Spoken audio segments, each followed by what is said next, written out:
Sunday, April 27, 2025. I'm Anthony Davis. Welcome to the Weekend Show, where we make the time to consider the news of the week. You can support my work and independent journalism at patreon.com/5minutenews. Our guest today is an American historian specializing in the history of Central and Eastern Europe, the Soviet Union, and the Holocaust. He is a professor of history and global affairs at Yale University, currently resides at the Munk School of Global Affairs and Public Policy in Toronto. He's the author of several books, most recently on tyranny and on freedom, helping us navigate the rise of authoritarianism in the West. Professor Timothy Snyder, welcome to the Weekend Show. Glad to be with you. In your latest book, you describe freedom as the great American commitment, but you also argue that we may have lost sight of what that means, and this has possibly led us into the current crisis that we find here with the Trump regime in the USA. Can you just expand on what that means? Yeah, I think in our politics we're always operating with ideas. You know, the age of ideas never passes. The question is just which ideas are they, and are they good ideas or are they bad ideas? And do we understand them right or do we understand them wrong? I think freedom is obviously rhetorically the great American commitment, but the way that we tend to get it wrong is we tend to think of it just as an absence. So freedom is me doing the thing that I want to do right this second, and the only problem is whatever is standing in my way. And that way of thinking about freedom leads us to a situation where we don't ever think about what the preconditions of freedom are, like what it would take to create a land of the free. What are all the things, what's all the work, all the generational, all the political labor that goes into creating the conditions so that we could be people who could be free? And then if you ask about the present moment, I mean, the present moment, I think, reveals the dead end that negative freedom or seeing freedom just as a problem drives you into. Trump is a hero of negative freedom in the sense that he says, you know, the rules don't apply, right? So freedom is just breaking all the rules. But if you just break all the rules, you end up with a few, idiot billionaires at the top and everybody else suffering. And then Musk is a different valence of this. Musk says freedom means destroying the government. And because Americans tend to think that the government is that thing that's in the way, then he starts out with some plausibility he doesn't deserve. And then he wrecks the government. And then all of us are, in fact, less free, because you're less free if you don't know whether the food is contaminated or the water is polluted. You're less free if there's an environmental disaster. You're less free if there are no public schools. You're less free if there are no universities, etc. But you bought into the idea a little bit at the beginning because your only way of thinking about freedom was just like clearing away the government, clearing away the stuff that was in the way. So I try to take seriously in the new book on freedom, what freedom might actually be, like positively, what it would be like to be free, as opposed to just being, driven from one barrier to another barrier by people who tell us stories. It's a great marketing exercise for the USA, isn't it? The land of the free and the American dream. Are there any other countries that have kind of branded themselves in this way, but actually not necessarily taken the effects of that seriously, but just focused on the marketing campaign? Goodness. I mean, was Britannia really cool in the 1990s? I'm tempted to ask. Yeah. But I mean, at a more serious level, absolutely, right? I mean, I can take an even bigger example, which is the whole European Union. The whole European Union brands itself as having learned the lessons of the Second World War, and therefore pretty much at every European Union event. And I say this as a big fan of the European Union, by the way, but at every European Union event, you get this solemn acknowledgement that, yes, we've learned Second World War very bad, therefore economics and so on. But in fact, what the European Union is a result of is the failure of European imperialism all around the world and a whole bunch of lost wars all around the world, and therefore ending up together sort of awkwardly in the 1950s and making the best of it, which is great. They've done a good job. I was about to say you've all done a good job, but they've done a great job. But it's a story which isn't true. And so like the way that the story isn't true has different kinds of consequences depending on which sort of story it is. The American consequence is that we make ourselves think so narrowly of freedom that we end up being oppressed because we've lost the language of freedom, right? So it should be obvious that if I don't have clean water, I'm not free. It should be obvious that if I don't have parental leave to raise my kids, I'm not free. If I don't have health insurance, if I don't have a pension, that should be obvious. But in the American way of thinking about it is just being against the government. You freeze your way out of like the basic things that allow you to have a normal life. So So yeah, I mean, I think pretty much every country has some kind of story like that, which turns out to be not true. But the American one may have more direct consequences for us, but also for the world, because we're so big that we managed to discredit the idea of freedom for much of the world. I think we've actually managed to make it seem like something that you would joke about or laugh about or be anti-American about for much of the world, which, if I'm right and freedom is the value of values, that would be a great shame.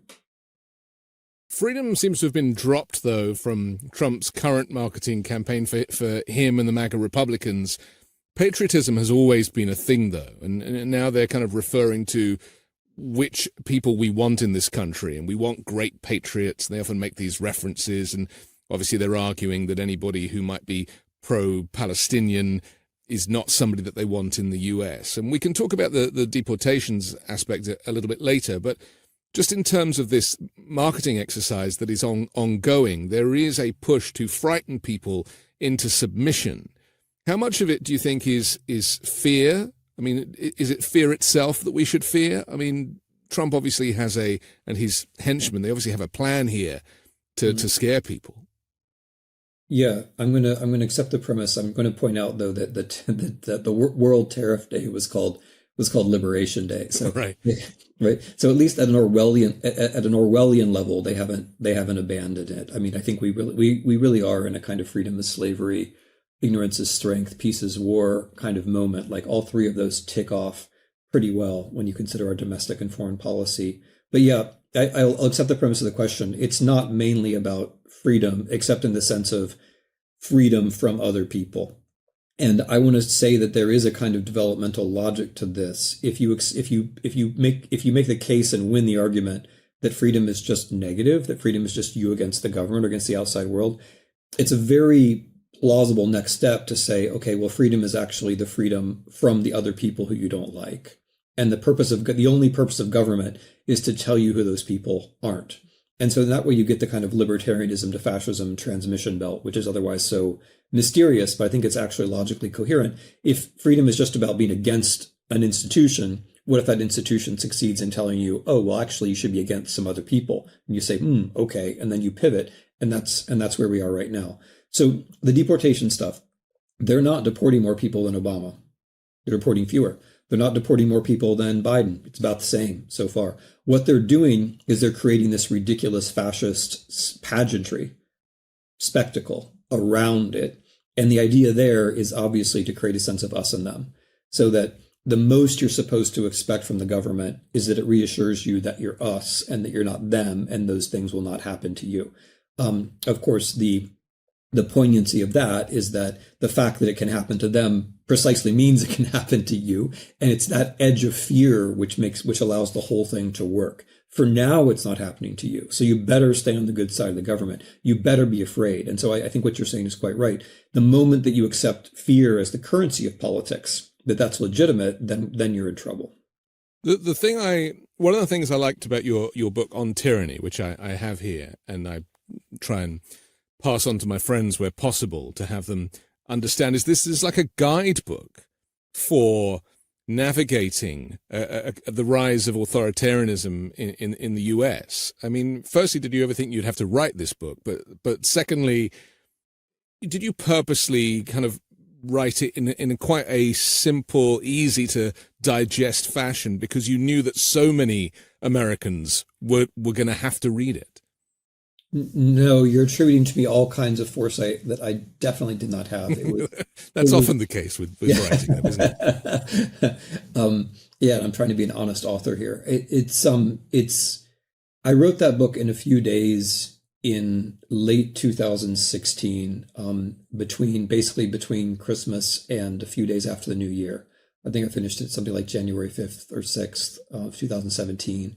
And it was a direct result of Trump winning. And it was a direct result it was a juxtaposition of two things. Like I was pretty sure how Americans would react being an American. And I was also pretty sure that there was some useful advice from outside of the United States where I'd spent, at that point, most of my adult life, and that there was some useful advice from history.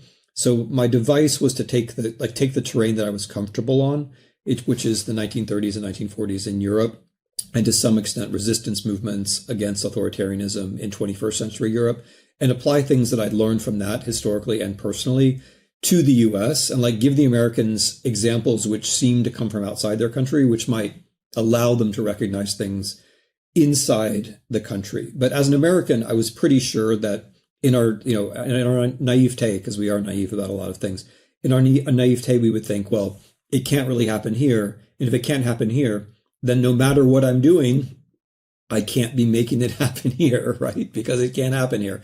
And that's why lesson one is don't obey in advance, because I mean, it comes from 1930s Germany, but that's the source of it. But the logic is you have to recognize that you are yourself setting normality, at least for you. And so all down the line, I'm trying to address what I thought would be, the lesson two is support institutions. And that's because I assumed Americans would say, oh, well, the institutions will save us, the guardrails and all that stuff.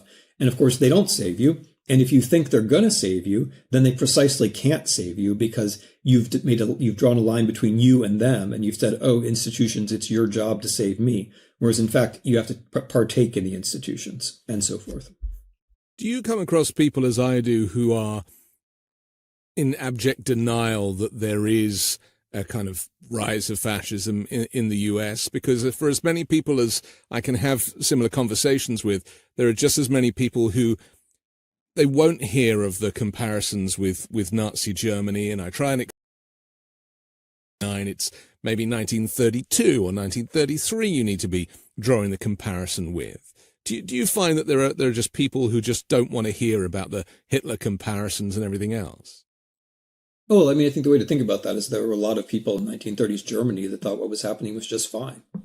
Right. Maybe you're talking to them. I mean, you can't use Nazi Germany as a negative example for the people who would have liked Nazi Germany, right? And let's face it, there are a fair number of such people in the United States, including in the White House. So, I mean, I'm just trying to take a step back and point to a more elemental problem. The people who would have been happy in Germany in 1935 or 1939 are not going to be displeased, and of course they're going to resist. They're going to resist the comparison because they know you mean that as a negative thing. So I think we should be clear that would probably be part of the problem. Another part of the problem is that Americans resist any kind of historical comparison because I assume you're talking about Americans, but we think that we are on our own trajectory and we're outside of history and, city on a hill and all of that. And we don't really like to know about other people and what happened to them. But in general, I mean, to answer your literal question, I don't really let me try to say something else interesting.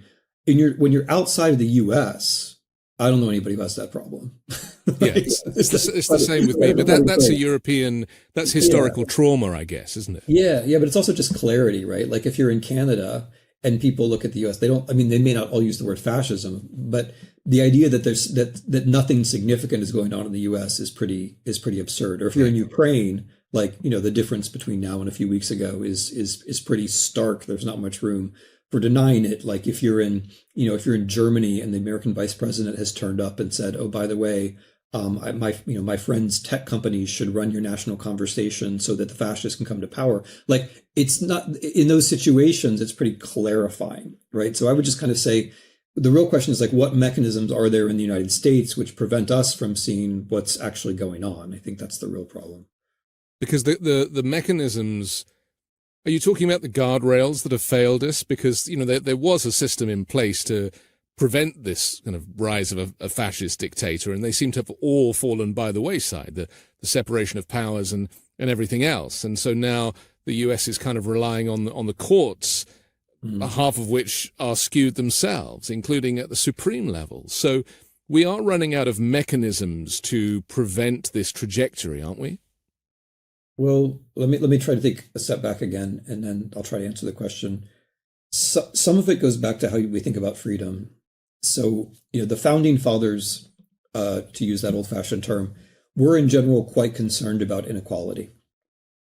Jefferson, for example, said that there was no more beautiful idea than equality.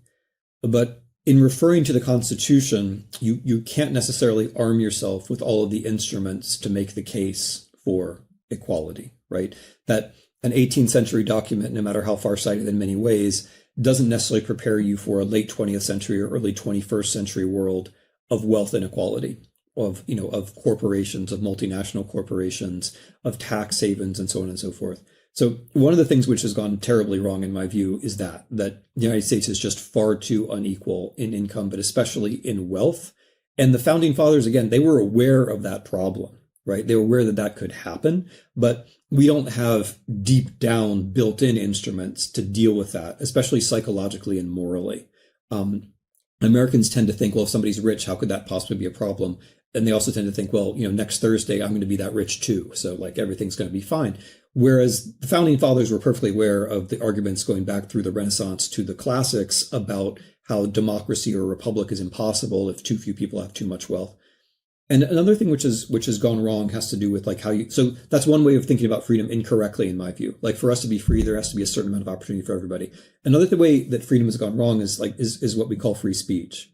I think you have to think about it in terms of freedom, like the freedom of speakers, right? The ability to be a free speaker.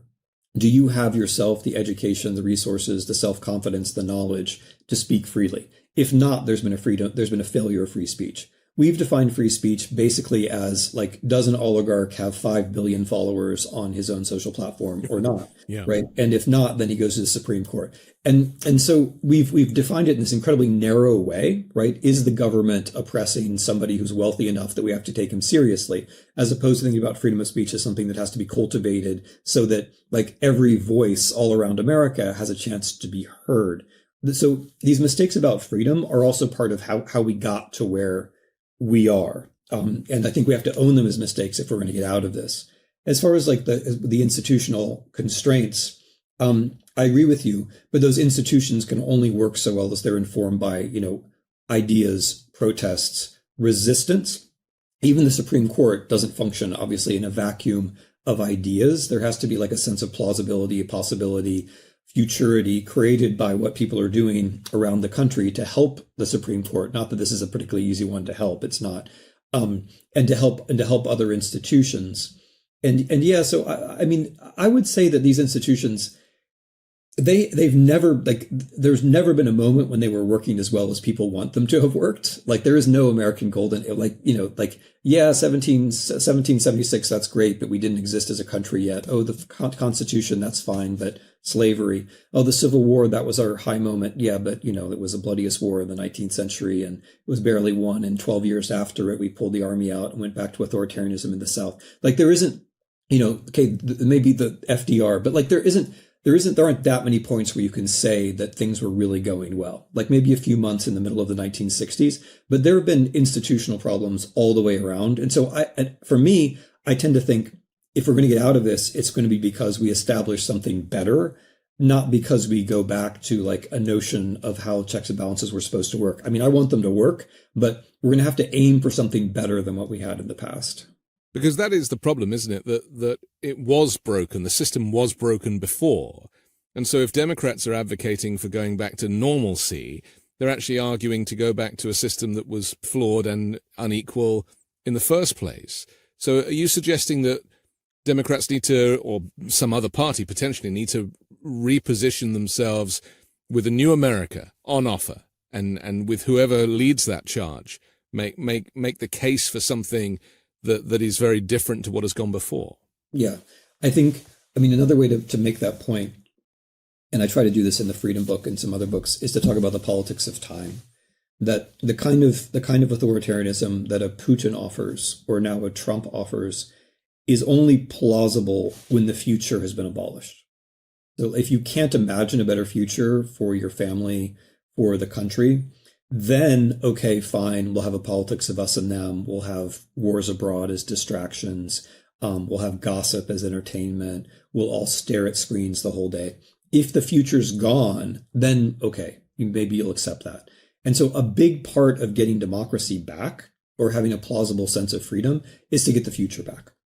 We have to fight to get the future back. And Trump is good at this, right? Like in Trump world, there is no future. There is an eternal present of us against them. Eternal everyday generation of enemies, who are processed and recycled and used again or disposed of. And then there's a nostalgia about a moment when supposedly everything was fine, although of course there never was such a moment. In fact, that's it. There's no future. And so to beat that, you have to have a future. You have to knock a hole in that wall and let the light in. You have to be able to see into the future and see a whole bunch of futures. And if you can't do that, you don't have a chance. So, the Democrats, I think one has to be a little empathetic or understanding in a historical sense. They have to operate in a two-party system, which is hard for them because it means that in a moment of crisis, they both have to be the party that defends the status quo. Like we wanted to talk about checks and balances and the rule of law and all that stuff. That's the status quo. Like, they have to defend that, because if they don't defend it, who's going to?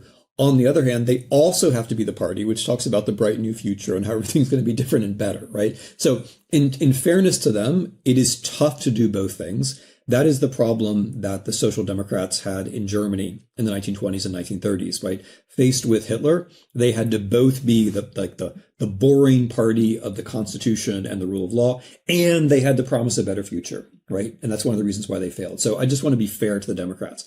All that said, yeah, you're going to need a wing of that party to meet a radical opposition halfway in the streets and do protests together. And the protests have to inform that wing of the Democratic Party, and that wing of the Democratic Party has to inform the protests. That's how you do it in the end of the day. Like, you find that zone where because the opposition party can't do it on its own and the protests can't do it on their own either. You find that zone where between the protests and the radical wing of the party, you begin to talk about what a future would look like.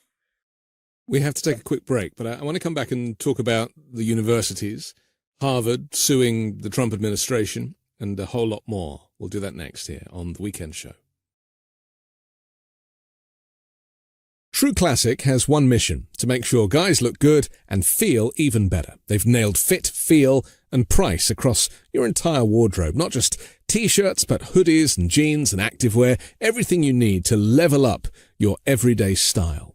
But True Classic isn't just about great clothes. Their brand DNA is built on being highly intentional in everything they do, from creating high-quality essentials to making you laugh with their hilarious ads, to delivering Ritz-Carlton-level customer service, to giving back to the communities they believe in. Every detail is done with purpose. I've been wearing True Classic for a while now, and from the first t-shirt that I put on, I knew it was different. Snug where you want it, relaxed where you need it, no weird bunching, no awkward tight spots, just a clean, effortless fit that works. Forget overpriced designer nonsense, skip the cheap throwaways. True Classic delivers premium essentials built for real life. Grab yours at Target or Costco, or head to trueclassic.com/weekend to get hooked up today. When you start a podcast, it seems like you have to figure it out all by yourself. Scripts, setup, filming schedule, logos. It can be super overwhelming, and every day seems to introduce a new decision that needs an answer. When you're starting off with something new, it seems like your to-do list keeps growing every day with new tasks, and that list can start to begin to overrun your life. So finding the right tool that not only helps you out, but simplifies everything can be such a game changer. And for millions of businesses, that tool is Shopify. Shopify is the e-commerce platform behind millions of businesses around the world, and 10% of all e-commerce in the US, from household names like Mattel and Gymshark to brands just getting started. You can get started with your own design studio with hundreds of ready-to-use templates. Shopify helps you build a beautiful online store to match your brand's style.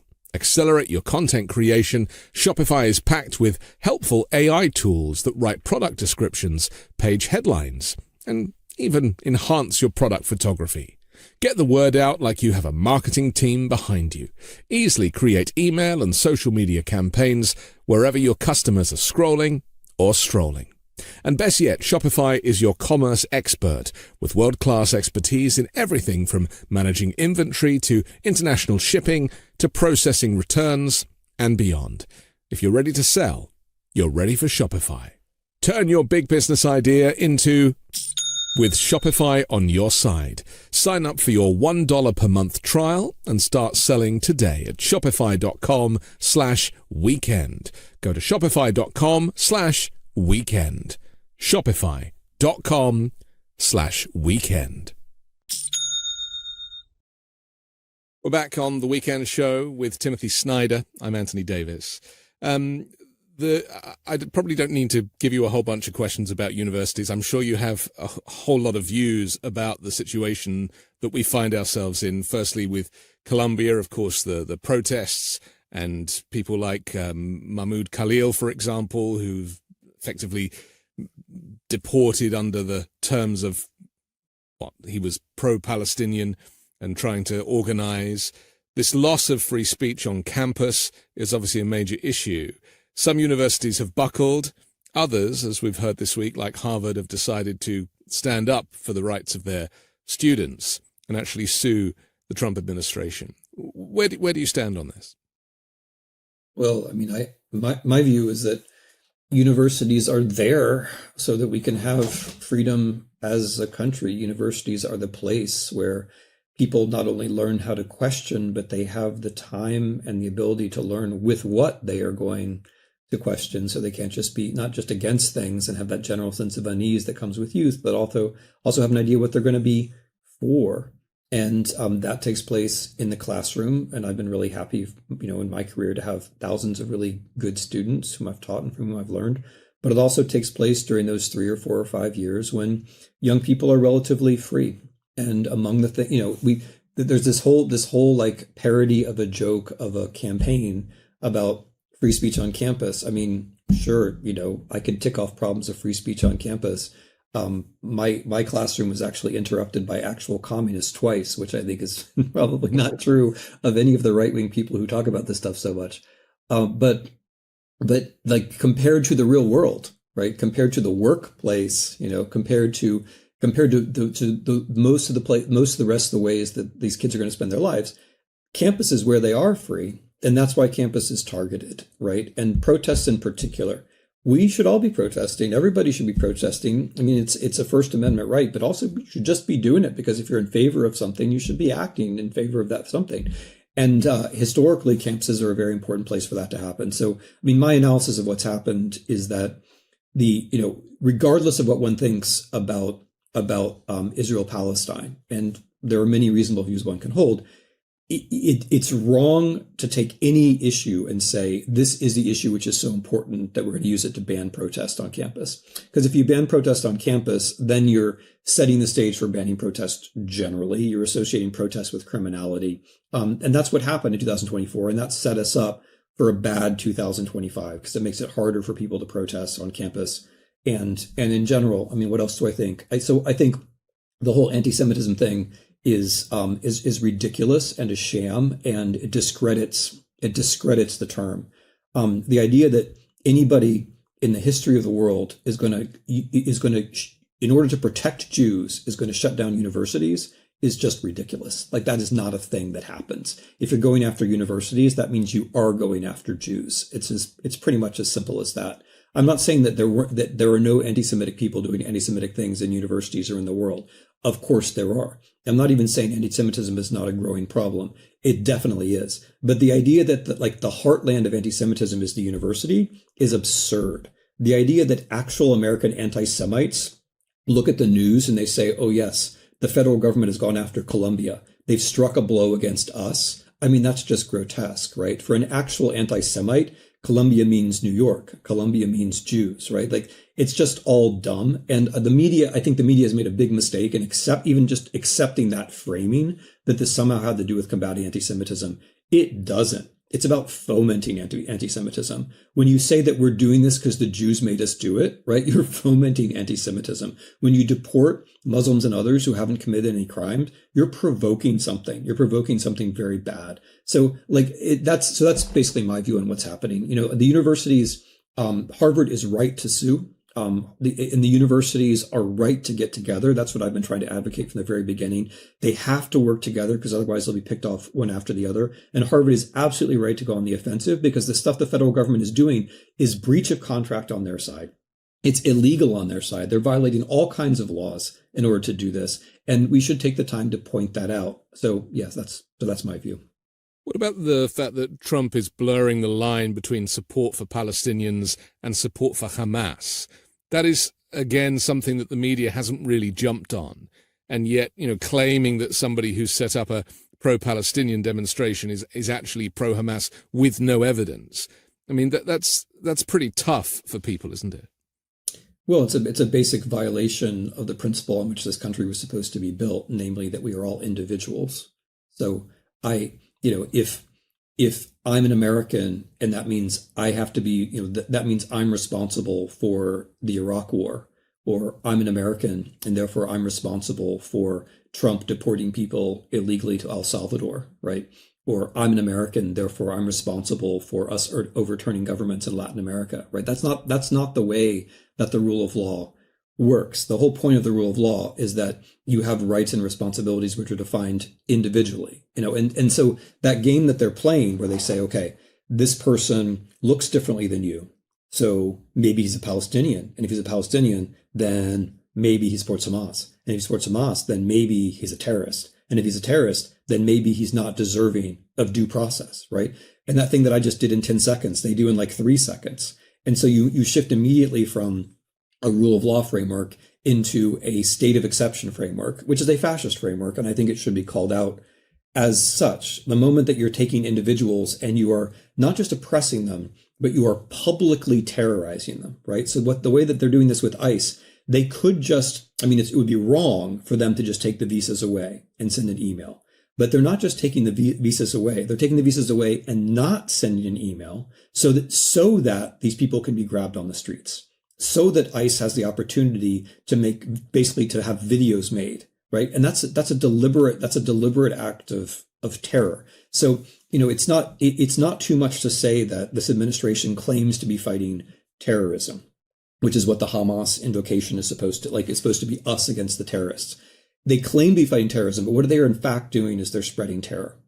When you're using, a foreign country and its concentration camp, when you're taking people by force in the middle of the day who haven't violated any law, you're not even accusing of having violated any law. You're not giving them any due process. You're claiming that they don't deserve due process because I said so, basically. Those are acts of terror, right? Those are acts of terror. And it's not the first time that acts of terror have been justified by just claiming that other people are terrorists. That's the way that it generally works. You're describing that video of Rameza Ozturk that we all saw. She jointly wrote an op-ed in the Tufts paper, a few years back. That video, as you describe it, kind of went around the world, went viral for the horror associated with that. But there are an awful lot of people, sadly, I don't know if it's 77 million, but potentially people who are like, yeah, good, get rid of them. What do you say to those people and to that rhetoric? Yeah, I don't think you can. There are 2 registers, right? There's a register that we're talking in where I point out analytically how that's wrong or what it is, that kind of filmic fascism is deliberately there to create a sense of us and them. Like we were talking about before, it's deliberately there to say, okay, you're safe because you're not a foreign graduate student, but you should tremble a little bit because who knows, maybe tomorrow you won't be safe. And that's how you govern, right? Or rather, that's how you rule. You're putting away government and instead you're ruling. But how do you talk to people? I think that's a different question. And I think you have to talk to people more in terms of let's start with the individuals. Let's start with the individuals. Let's give them their names. Let's talk about their backgrounds. Let's talk about what they were trying to do, what their whole trajectory of life was. Let's try to generate a little bit of a sense of empathy. And then let's also talk about what it means when you accept the exception. So, okay, you might like that this person was taken off the street. You probably wouldn't want for everybody to be taken off the street. But if you're accepting the exception, then you're also making a rule. And if it's okay for you this time, that means it's also okay for you next time, which means it's going to be okay for you all of the time. But I'm summarizing conversations that would actually you have to spend a lot of time on those conversations, and you'd probably have to do a little bit of listening, uncomfortable listening as well to have those conversations.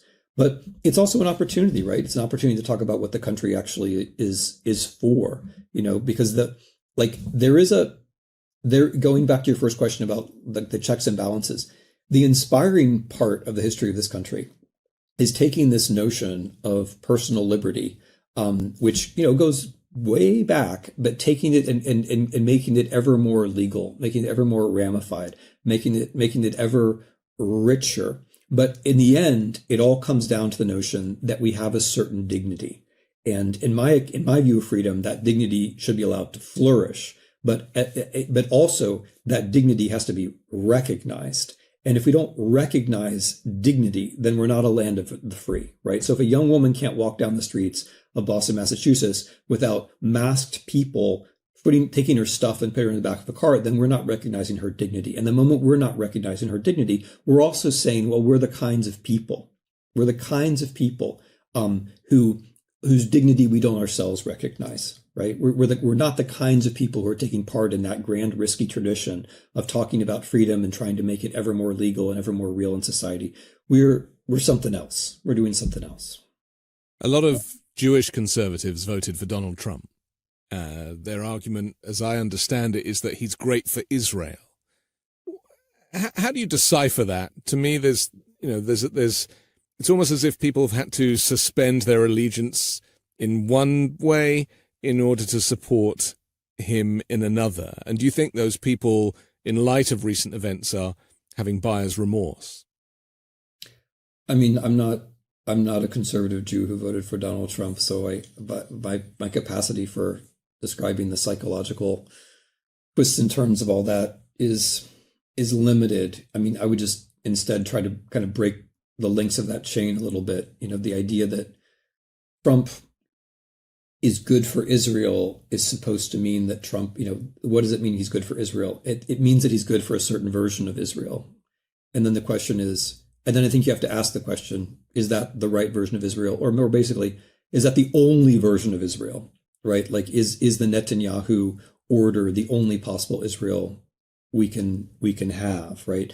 Is propping up Netanyahu, who is one of many rulers around the world who is ruining the rule of law in his own country because of his own misdeeds. Is that the right kind of Israel, or is it the only kind of Israel, right? I mean, Netanyahu so divided his own society and so disrupted his own government that the terrorist attacks of October 7th were possible. And then in an utterly predictable response, which I did in fact predict, they have to use overwhelming force against the Gazans to make it a war, right? To make it an indefinite war, a war without end, which has many causes, many consequences. But one of them is that it makes Netanyahu's power plausible indefinitely. Is that the best possible Israel? Is that the only possible Israel? And is putting America's power on the side of that status quo the only thing that could be done in order to express goodwill towards Israel, or more broadly towards the Jews? I dare to think not, right? I dare to think there are other possible Israels. In fact, there have been other possible Israels. I'd like to think there will be a better Israel than this kind of indefinite Netanyahu in power forever version of Israel.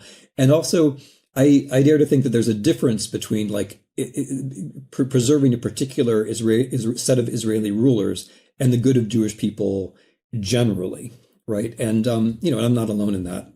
That's a view which is widely held among Jewish people and people who aren't Jewish. So I mean, the good on Israel kind of comes down to like good for the Jews, and I just think there are links in that chain which don't really hold up. And I want to just repeat something which I said earlier.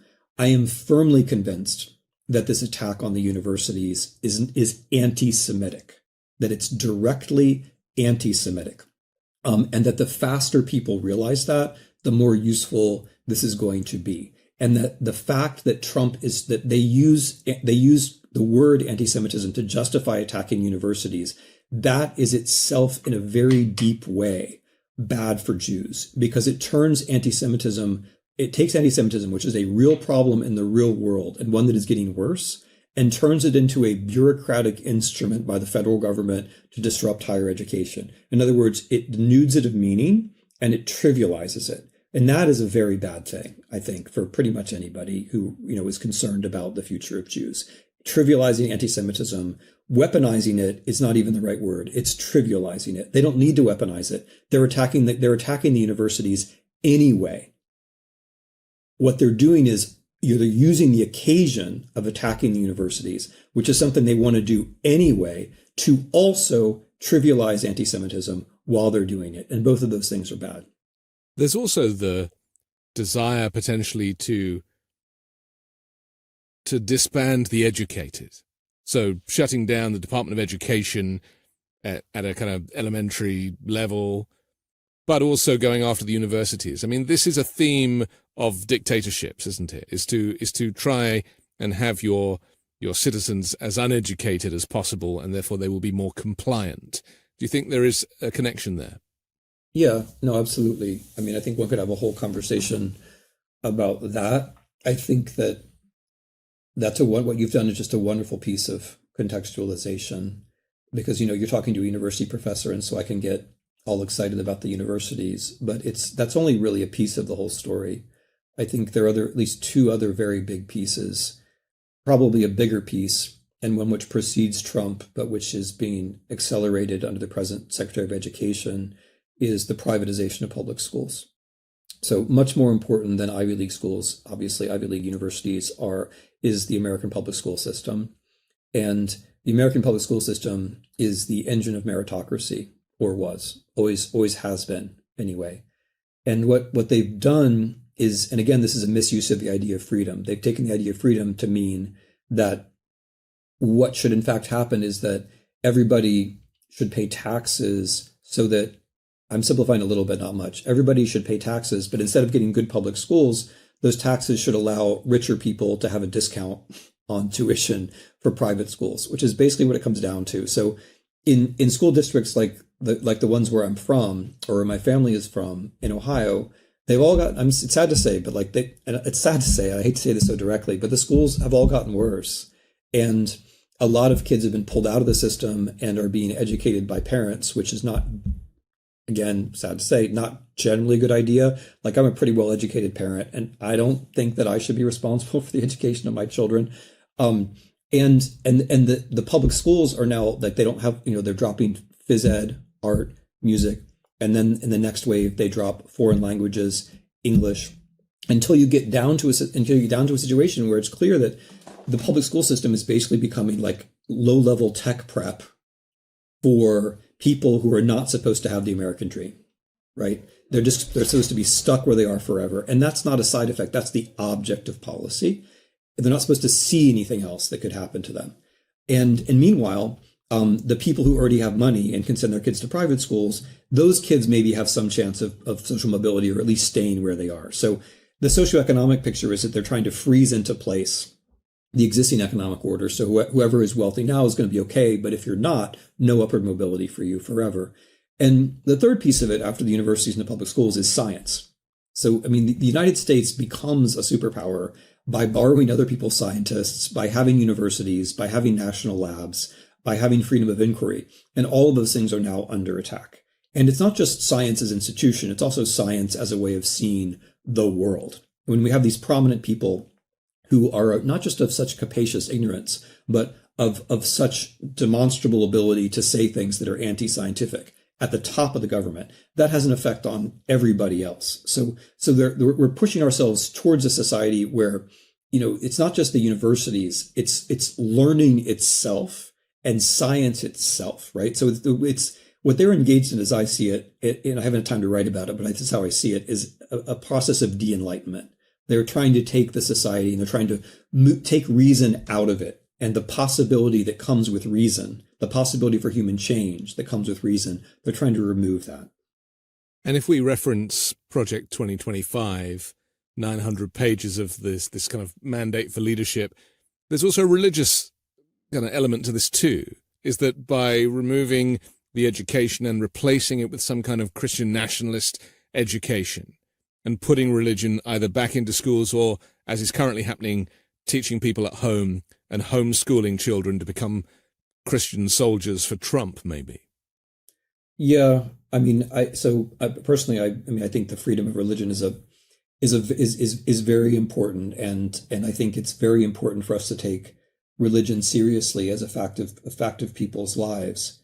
But it's a great mistake to violate the basic principle of the First Amendment, and to directly or indirectly use state power to sneak religion into education, or to use it as a substitute for education, because these are just not the same things. And it's a violation of what the founders were trying to do, but it's also a violation of common sense to imagine that taking kids out of public schools and instead giving them religious instruction just by anybody is an education. And that, I mean, what I just said is not any kind of exaggeration. That is what is in fact happening. Well, Trump said this week, I'm bringing religion back. Yeah. Yeah. I mean, that's, like, I mean, the idea,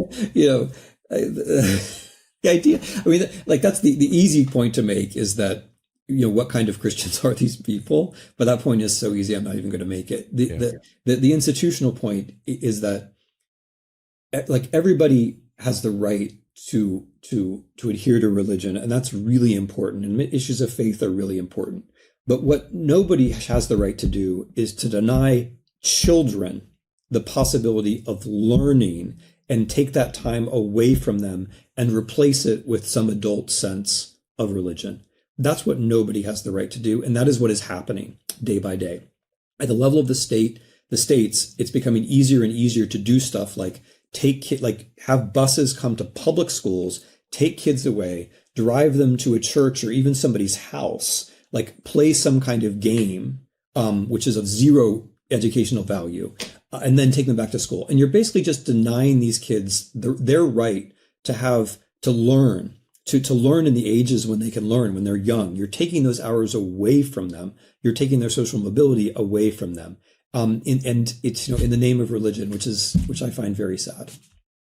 We have to take another quick break, but I want to come back and talk about Ukraine and Russia finally here on the Weekend Show.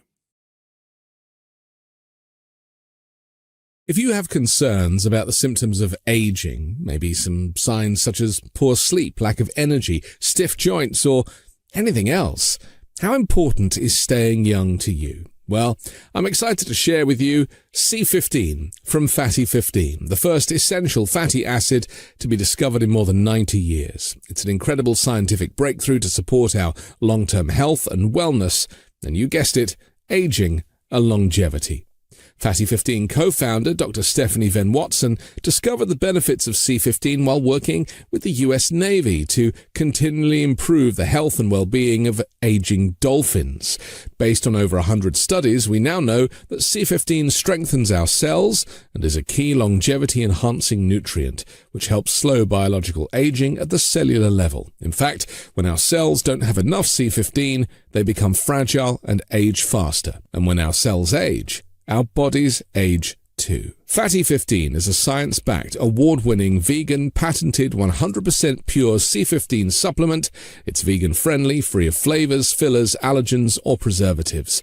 Fatty 15 has 3 times more cellular benefits than omega-3 or fish oil. And by replenishing our cells with the essential C15 nutrient, Fatty 15 effectively repairs cells and restores our long-term health. Fatty 15 is on a mission to optimize your C15 levels to help you live healthier and longer. You can get an additional 15% off their 90-day subscription starter kit by going to fatty15.com/weekend and using code WEEKEND at checkout.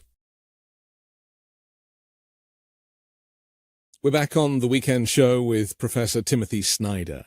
This week, Donald Trump declared that Russia and Ukraine could reach a war-ending deal, and his team threatens that Washington could ditch the peace talks effort if no step is taken in the near future. My prediction has always been that Trump just wants out of this. I mean, initially it was maybe he'll say, okay, you've got to accept Crimea as Russian territory, but now I think he's almost completely done, despite promising that he could end this war in 24 hours. How do you think this is going to play out in the coming weeks? Well, in the grand scheme of things, look, the idea that Trump was concerned about the lives of people far away is presumptively silly. I mean, Trump is not concerned about the lives of Americans. He's not concerned about anybody's life. The idea that he had some kind of personal interest in stopping the war in Russia and Ukraine is ridiculous. Like, I think he may want the Nobel Peace Prize. Like that version, I think, is plausible. But beyond that, I really wouldn't go.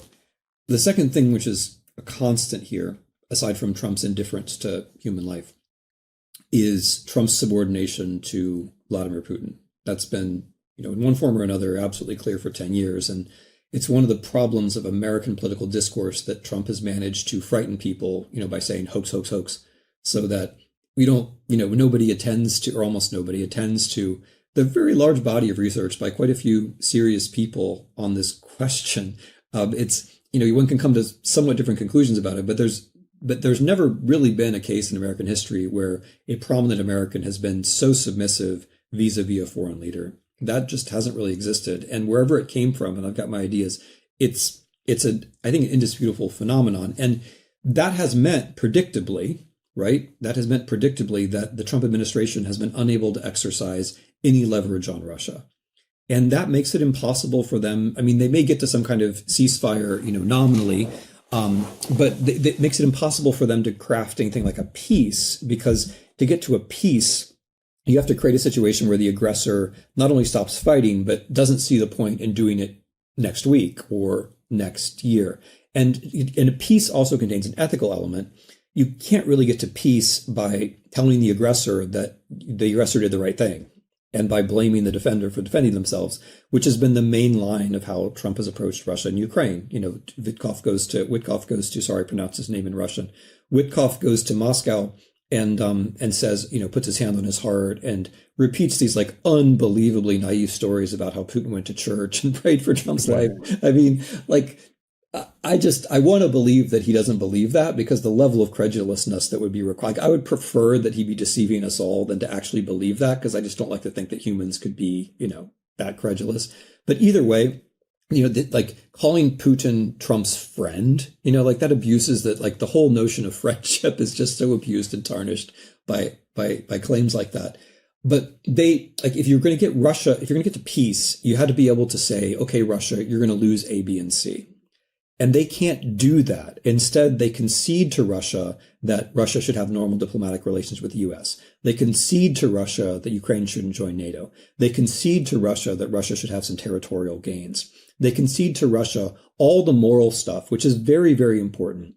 They also concede to Russia all the instruments which they don't consider using, like sovereign wealth, like tariffs, like more sanctions, like enforce. They concede all of that. Like it's a whole moving truck full of concessions, which pulls up outside of the Kremlin without the Kremlin even having to ask. The movers come out, open the chamber, and they just fill up this stuff, and so that's the other big predictable thing, whatever happens in the minutia. And so where I think the overall arc of this is that Trump has been Ukraine washing his basic desire. Like the whole notion of peace in Ukraine is just a way for Trump to do something which would have aroused some objections even from his own people if he'd said it directly, which is, I want to be friends with Russia. I want to have an alliance with Russia. I want to be close to Russia. And by making this short detour around Ukraine, now suddenly they have regular conversations with Russia. They're talking about other things with Russia. Even during the so-called Ukraine negotiations, mostly they were talking about other things, right? So what they've done is they've taken Ukraine, they've taken a war that Russia started against Ukraine, which has killed countless Ukrainians. And they've used that as their pretext not to punish Russia, but to normalize their relations with Russia, which is where I think they wanted to be in the first place. Trump's done a pretty good job as a propagandist convincing Americans that Ukraine started the war. We saw a survey this week that suggested that the majority of Republicans now believe that Russia is the friend and Ukraine is the foe. I mean, that's quite a pivot. We know that Europe is terrified at this new kind of allegiance with the US aligning with Russia. Is it that, and the media is obsessed with compromat and thinks, oh, well, there must be something on him. The way I see it is that he's just a little bit in love with Vladimir Putin. I mean, he's just putting him on a pedestal as he does with Viktor Orban, and he just wants to be in that club. Yeah. I mean, the compromat thing, what would compromat on Donald Trump even mean, right? Like, yeah. His whole career has been about how he's, like, the rules don't apply to him, So I don't think it's anything so literal as that. I mean, I think insofar as there's compromising material, it would have to do not with things that we already know, like that. PV tape. Not that.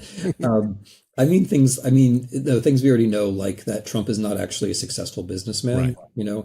And that the Russians bailed him out. So they could blow his cover. Yeah. I mean, he's got this story, which is that he's a successful businessman. That's why he became president. Whereas the reality is he became president on a story about being a successful businessman. And that hasn't finally, it's taken him 2 terms, but finally that's not allowed him to make some money. That's the real story.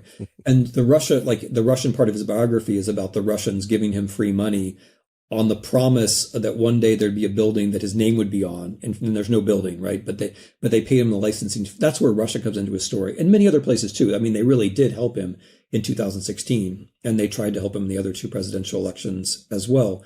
So he knows that they're his friends. But I think, my view is similar to yours. I think it comes down to Trump, and this is again something that is kind of obvious outside America, but in America, it's very controversial, debatable because people are under Trump's spell. But Trump is a natural submissive. He wants there to be somebody he can admire. His and all through his life that's actually been true. And there's not been a moment where he's been able to actually free himself and do his own thing. It's the tough guy thing is the act, but when he's confronted by somebody who he really thinks is tough, he immediately submits. And I'd be happy to be wrong, but so far that's his whole relationship with Putin. We saw that in Helsinki, of course, where I mean, I trust you more than I trust my own government. Right. But in general, the United States, which has all this soft power and all this ability to tell a story, the entire Trump administration has just been telling Russia's story. What's more submissive than that? We don't even have our own pro-Russia talking points. We just use their talking points. We just repeat them. We translate them into English and we use them. We take their journalists, and we take their propagandists, Alexander Dugin, we give them airtime. We take journalists who become famous on RT, like Ed Martin. Ed Martin is going to be he's supposed to be the attorney for DC, the federal attorney for DC. And that guy, he's been on Russian television. That's what he does. He's right. A Russian propagandist. We take their propagandists and we bring them into our government. We're just copying and pasting their propaganda, which is not only pathetic, but it shows the level of passivity, that they're the patron, we're the client and they're the patron. And that's kind of humiliating if you're an American, right? Because there's no reason for that to be true for the country. Trump may have his reasons, but Russia, is an economy famously, the size of Italy, right? They're not a peer country to the US, except insofar as we make them so. And Trump has been very devoted to making them so. What of the sovereignty of Ukraine, and what of the future of Zelensky? Because, he's now saying that he is willing to accept terms in some way. We don't quite know what. Some are saying he'll be asked to step down. And I fear his fate and future, if that's the case, could go the same way as Alexei Navalny or any of other Putin opposition leaders. So how does this end for Ukraine? Well, I don't think it ends for Ukraine. I don't think it can end for Ukraine, because Ukraine is in a world of Russian hostility and aggression, regardless of whether we get to some kind of ceasefire, which allows Trump to claim he's done something or not. Ukraine is in a world where the United States has declined to do what it could have done to create security. That's a generous way of putting it. In my view, the Biden people didn't do enough when they could have. And the Trump people are essentially putting American power on the Russian side. So the Ukrainians are left to live in a world where the Russian aspiration to destroy the Ukrainian state is completely known to everybody in both Russia and Ukraine, and will continue regardless of what happens in the next few days, weeks, or months. But that doesn't mean there's an end for Ukraine, right? What it means is that everybody else has to pitch in. So, it means the Europeans have to pitch in. It means American companies should be investing. It means American NGOs, as far as they can, should be trying to help Ukraine, because the existence of Ukraine, or to use your very important word, the sovereignty of Ukraine, is very critical. No matter what the details of the end of this war, I don't think it's ending anytime soon, by the way, but no matter what the details of the end of the war are going to be, the crucial question is, do you have a country there which can have its own elections, which has its own civil society, and so on? Because it's not, Russia and Ukraine are names of countries, but they're very different systems. The whole point about Ukraine is that it is fundamentally, although some freedoms are constrained during a war, of course, it's fundamentally a democracy. It fundamentally operates according to the rule of law. It fundamentally has freedom of expression. And Russia is the opposite of all of those things. And so if you let Ukraine go, you're not just losing this very important bit of territory, you're also acknowledging that the way the Russians do things is normal, right? And that we should just have we should have more. We should have more of that. And so, I mean, the Ukrainians, like as far as Zelensky, I don't know. I mean, I know him a little bit. That the problem, there's a structural problem. You mentioned Navalny, okay? Like Navalny and Zelensky are very, very, very different people, and they had very different kinds of lives. But the thing that they would have in common is physical courage, and physical courage triggers people like Putin and Trump because they don't have it. Like that's the thing which is annoying, right? The thing which is the reason why there are many reasons why you get a White House confrontation with Zelensky, but that's one of them. Is that the people who run the United States now are built a cult of physical cowardice, where, you may fire something from thousands of miles away, but, Trump made his career not by endorsing veterans, but by attacking them, right? Right. He made his career by trying to demonize John McCain. Right. And Putin is another bunker boy, right? Like Putin doesn't get close to the front. Zelensky goes to the front all the time. I mean, really close to the front. Putin's terrified of being assassinated, isn't he? Yeah. Yeah. I mean, right. Well, Putin's afraid of everything. He's afraid of COVID. But so these people, like a person like Zelensky, who actually cares about his country and took risks, like that's something that shouldn't exist in Trump world and shouldn't exist in Putin world, because in their worlds, there are no values. It's all just about making a buck. You're an idiot if you think anything else. And that would be ultimately why I'd be, Zelensky, if he runs for office again, he'll win by a mile, right? Like the Americans who think that like somehow an election for Zelensky would be a problem, that's just because they only talk to Russians. If there's an election in Ukraine tomorrow, Zelensky wins by 30 points. If there's an election in 6 months, he probably also wins by 30 points. Last time I looked, his approval rating was 72, which is like not something that a Putin or a Trump can really dream of. It's not like I don't, and I don't want to speak for him, but he kind of did his job. Like he was an incredibly effective war president, and will be remembered as such. And if there is a Ukrainian election, whether or not he takes part, whether or not he wins, the election is the part that we should be concerned about, right? Like not that like we don't have the right to tell them when they have their elections or who should run, but it will be a good thing if Ukraine is a sovereign country and they have a democratic election, because that's the thing which Russia is trying to halt. What Russia wants is to be able to install its own people in Ukraine. And the current American government doesn't see the problem with that. And that's the thing which Ukrainians have been fighting for, not for Zelensky personally, but to be a country in which you get to have your own elections and nobody tells you what the outcome is supposed to be. And that brings us back to the US in a way, doesn't it? Because Trump has blamed Zelensky and saying, oh, you're preventing elections in Ukraine, but arguably he may do exactly the same thing here in the US. He may claim that we are at war with Venezuela or whoever and say, I'm canceling elections, I have to stick around. Do you think that is in America's future too? Well, it's in America's past. I mean, that's what Trump did in January of 2021. Yeah. Lest we forget, our current president, did win an election, but he also tried to resist the outcome of an election that he lost. And he has no moral basis to be criticizing Zelensky. Zelensky won one election big. He can't hold another election so long as the war is going on. When the war is not going on, they will have elections because they really like to have elections. That's what they're going to do.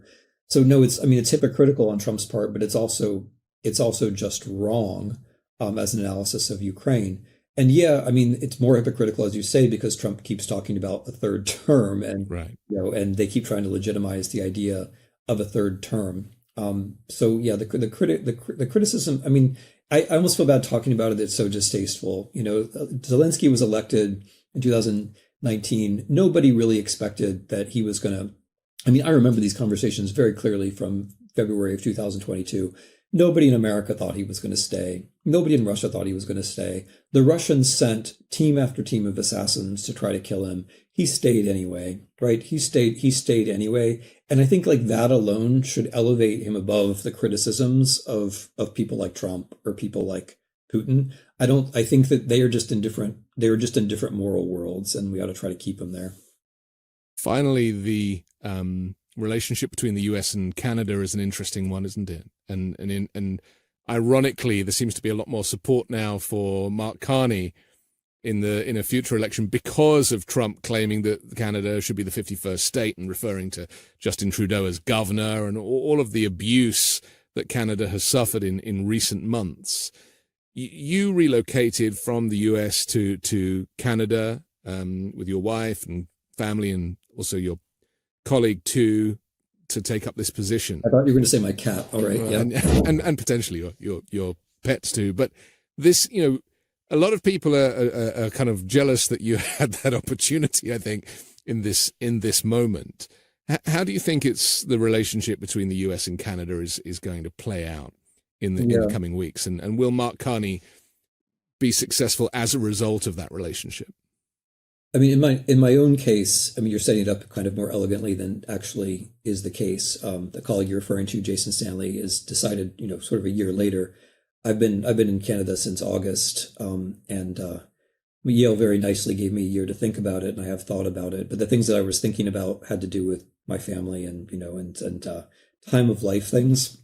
I explained this all in a letter to Yale. I think for me, it's basically a private thing. But it didn't. Just to make it clear, I didn't actually leave because Trump won the election. I was trying really hard to make sure he didn't win the election in the U.S., and I've been working really hard since he won the election to try to do the things I can in the U.S. But I was already in Canada at that point. There was no moment where I actually left the U.S. for Canada for political reasons. That never happened. But yeah, it's an interesting place to be, right? Because you don't have all of the static that you have in the U.S. People are much more clear-sighted about Trump. I mean, that's true of most countries in the world, incidentally.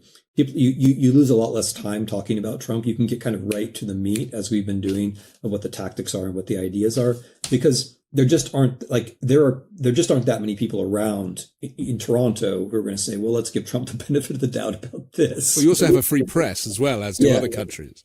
Right. And so, I would link this question to the previous questions about Ukraine. When Putin wanted to control Ukraine, his idea the whole time was, well, it's not a real place. Like we sometimes humor them by pretending, but it's not a real country. And therefore, if I install my own people, they're not going to mind. They're not even going to notice. They're basically just Russian peasants at heart. And so he tries that. That's 2004, 2005. It doesn't work. He tries to install his own person. He tries to fake an election. It doesn't work. Ukrainians protest. They resist, right? And then 10 years later, he tries to prevent Ukraine from joining the European Union. And again, like from his point of view, why should they resist? But they resist. They protest. So then he invades. And again, he's thinking they're not a real people. Why would they? And of course they do, right? And the war's gone on for more than 3 years. And I rehearse all of that because there is a weird symmetry here, where Trump is now telling the Canadian, like the attitude, not just of Trump, but of people around him, well, Canada's not really a real country. I mean, whatever you want to think about Canada, like it's a real country. Like their national identity is at least as clear as Americans, at least as clear. They know who they are, right? They have their own way of doing things. It's demonstrably different, but you don't have to say it's better or worse. It's just different. Like It's real. The facticity of Canada is undeniable. But what the Trump administration is doing is they're following this Putin's logic, like, oh, they're not really real, and so I can do it what I want. I should be able to bully them with my tariffs. Okay, if I can't do that, maybe I have to do something else. And you end up leading yourself into this weird disaster. But yeah, I mean, from the Canadian point of view, the reaction I think is really healthy. Oh, and the direct parallel I wanted to make was this. When Putin tries to support candidates in Ukraine, it doesn't help them, right? And when Trump tries to support candidates in Canada, or for that matter, Vance tries to support candidates in Europe, it doesn't help them, right? And so if you're a Trump or a Vance or a Putin, if you're somebody who's sure you know how the world works and you know everything, then when you lose, you conclude, oh, well, that just means that the conspiracy I was working against is stronger than I thought, or whatever, and therefore I have to use more force. But in the short term, yeah, I mean, Trump has basically given the liberals a chance. Like, Carney's a very strong candidate. Anybody who has observed him politically or as a central banker realizes this is a man of many gifts, and this is a very plausible candidate to lead Canada. But aside from that personal factor, Trump, which is important, Trump has basically given the liberals a chance in Canada. I think without, the Canadians might be upset with me for this, but without Trump, I think the conservatives walk away with this in Canada, right? But with Trump, it suddenly becomes a much more even fight. We can only hope that Trump gives the Democrats a chance in America. Well, in similar vein. Yeah.